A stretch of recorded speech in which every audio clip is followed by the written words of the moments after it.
Shoshilinch! Plastik kartadan katta miqdordagi pul o'tkazmalari bo'yicha Markaziy bank muhim bayonot bildirdi. Assalomu alaykum aziz tomoshabinlar. Bugungi videomizda plastik karta orqali yirik miqdorda pul o'tkazmalarini amalga oshiradigan fuqarolar uchun muhim yangilik haqida so'z yuritamiz.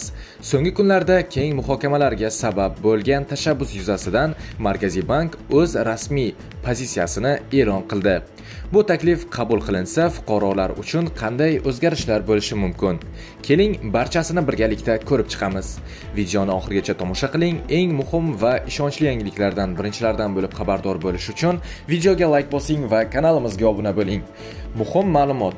Markaziy bank jismoniy shaxslar o'rtasidagi yirik P2P pul o'tkazmalari haqidagi ma'lumotlarni avtomatik ravishda soliq organlariga taqdim etish taklifini qo'llab-quvvatlamasligini ma'lum qildi. Markaziy bank raisi o'rinbosari Ahrorxo'ja Turdaliyev ta'kidlashicha, bunday tartib Konstitutsiyada kafolatlangan bank siri va fuqarolarning shaxsiy daxlsizlik huquqlariga zid kelishi mumkin. Shuningdek, Markaziy bankning fikricha, agar bunday tizim joriy etilsa, ayrim fuqarolar bank xizmatlaridan kamroq foydalanib, naqd pul muomalasiga o'tishi mumkin.